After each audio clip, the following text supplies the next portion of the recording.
Student, I hope all is well. तो आज का जो हमारा टॉपिक ऑफ डिस्कशन है वो है क्लासिफिकेशन ऑफ हॉस्पिटल। ठीक है, क्लासिफिकेशन का क्या मतलब है? क्लासिफिकेशन का मतलब है दर्जा बंदी। तो हमने क्या करना है, हॉस्पिटल्स की दर्जा बंदी करनी है। ठीक है, तो हम हॉस्पिटल्स को दो तरीकों से क्लासीफाई कर सकते हैं। वो तरीके कौन कौन से हैं? पहला जो तरीका है वो है बेस्ड ऑन सर्विसेज। सर्विसेज का मतलब है कि हॉस्पिटल में कौन सी सहूलियात है, कौन सी फैसिलिटीज है, हम उसकी बेस पे हॉस्पिटल्स को क्लासीफाई करेंगे। और सेकंड जो हमारा क्लासिफिकेशन का मेथड है वो किस पे बेस्ड है?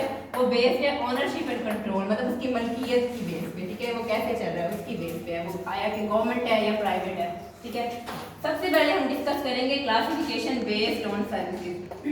और पहली बात ये कि ये जो आपका क्वेश्चन है ये पेपर पॉइंट ऑफ व्यू से बहुत इंपॉर्टेंट है, ये अक्सर पेपर में आ जाता है। या तो वो अलग से क्वेश्चन कर लेते हैं बेस्ड ऑन सर्विसेज या based on ownership and control, और अक्सर वो ओवरऑल पूछ लेते हैं, तो आपको उसमें दोनों क्लासिफिकेशन लिखनी पड़ेगी। ठीक है, सबसे पहले हम डिस्कस करते हैं क्लासिफिकेशन बेस्ड ऑन सर्विसेज।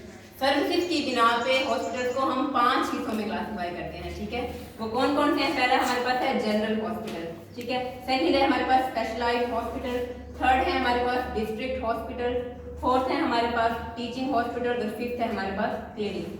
चलिए हम इनको वन बाय वन डिस्कस करते हैं।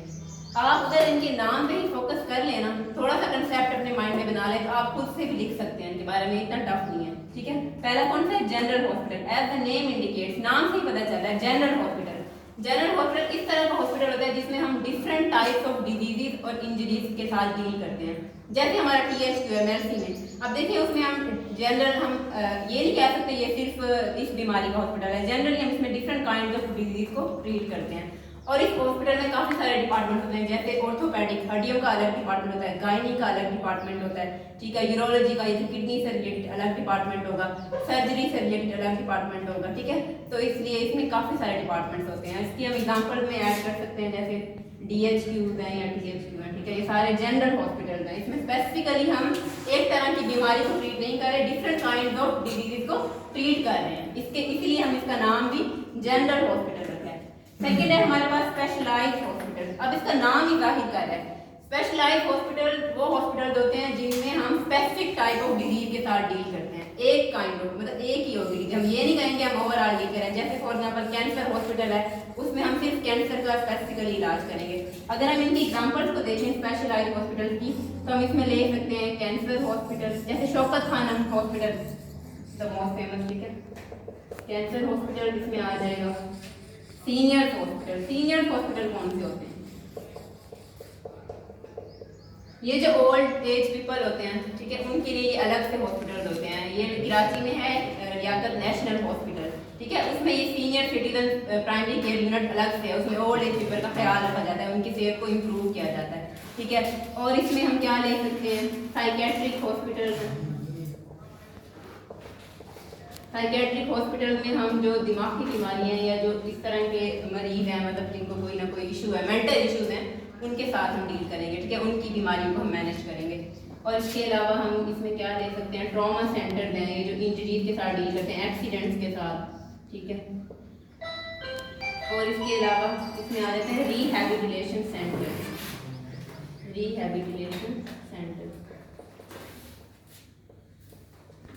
रिहैबिलिटेशन सेंटर्स का मतलब है बहाली मरकज।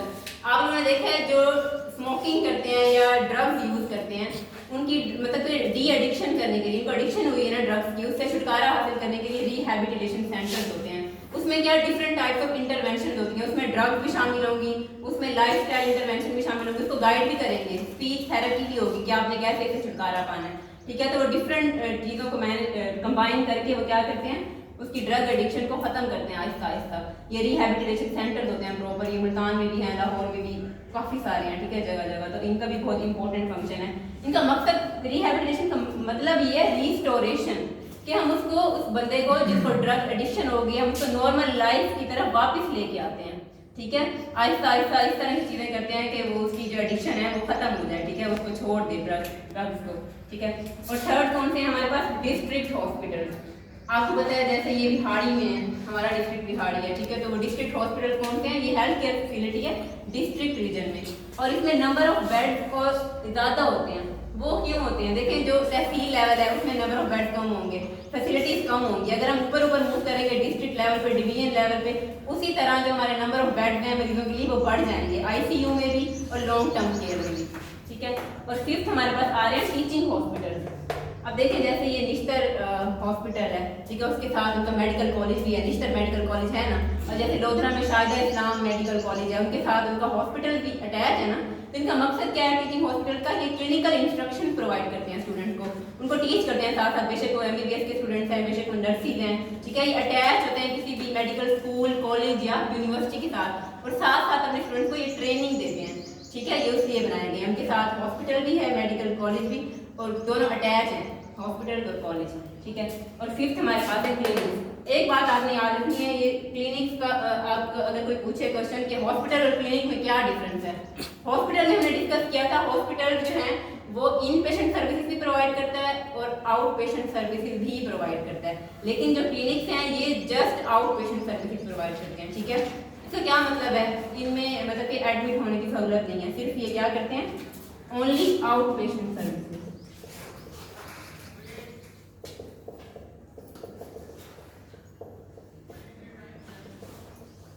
तो ये थी हमारी क्लासिफिकेशन बेस्ड ऑन सर्विसेज। ठीक है, 5 तरह की हमारे पास थे, general hospital, specialised hospital, district hospital, teaching hospital और क्लिनिक। अब हम नेक्स्ट मूव करते हैं। सेकंड क्लासिफिकेशन है हमारी based on ownership and control. इसके मुताबिक अगर हम इसकी बेस पे अगर हम डिस्कस करें तो इसके मुताबिक 4 टाइप्स हैं हॉस्पिटल की। कितनी टाइप्स हैं? 4। पहला इसमें आता है गवर्नमेंटल हॉस्पिटल, जो गवर्नमेंट चला रही है, मतलब कि उसमें अपना कोई प्रॉफिट नहीं है, वो फ्री। इसमें कौन सी है? Teaching hospital. मैंने आपको बताया शाहिदा इस्लाम है, निश्तर मेडिकल कॉलेज है, ये जो इनके हॉस्पिटल हैं ये गवर्नमेंट हॉस्पिटल में आ रहे हैं। ठीक है, मिलिट्री हॉस्पिटल हैं, ये जो फौजियों के अस्पताल होते हैं। उसके अलावा सेंट्रल गवर्नमेंट हॉस्पिटल हैं और प्रोविंशियल गवर्नमेंट हॉस्पिटल है, ये सारे किस में आ रहे हैं? Governmental hospital. आगे हमारे पास नॉन गवर्नमेंटल हॉस्पिटल, मतलब कि गवर्नमेंट के बगैर जो हैं। ठीक है, और थर्ड हमारे पास आ रहे हैं प्राइवेट फॉर प्रॉफिट। अब इसमें कौन से आते हैं प्राइवेट फॉर प्रॉफिट? जो जनरली हम कहते हैं प्राइवेट क्लिनिक बनाया हुआ है फिजिशियन ने, ठीक है, वो हमसे अपना प्रॉफिट ले रहे हैं ना, तो वो हमसे प्रेस्क्रिप्शन के चार्जेस भी ले रहे हैं, चेकअप कंसल्टेशन के चार्जेस भी ले रहे हैं, ड्रग जो हमें दे रहे हैं, मेडिसिन वगैरह वहाँ से लेते हैं, वो भी चार्जेस हमसे लेते हैं। तो इसका मतलब है वो प्रॉफिट ले रहे हैं ना हमसे। तो ये किस में आ जाएगा? Private for profit. और फोर्थ इसमें है प्राइवेट फॉर नॉन प्रॉफिट। अब जैसे आपने सुना है नाम, ईदी फाउंडेशन है, फातमिद फाउंडेशन है, ये गवर्नमेंट नहीं है, लेकिन क्या है तो प्राइवेट, लेकिन ये लोगों से डोनेशन लेके बाकी लोगों की मदद कर रहे हैं। ठीक है, तो ये है तो प्राइवेट लेकिन किस नॉन प्रॉफिट बेस पे, ये लोगों से प्रॉफिट नहीं ले रहे। ठीक है, इसमें चैरिटी हॉस्पिटल आ जाते हैं, जैसे मैंने आपको बताया ईदी फाउंडेशन, ये लोगों से डोनेशन लेके बाकी लोगों की मदद करते हैं। तो ये था आज का हमारा लेक्चर। अगर आपको कोई क्वेश्चन करना तो आप कर सकते हैं, कोई कंफ्यूजन है तो पूछ सकते हैं।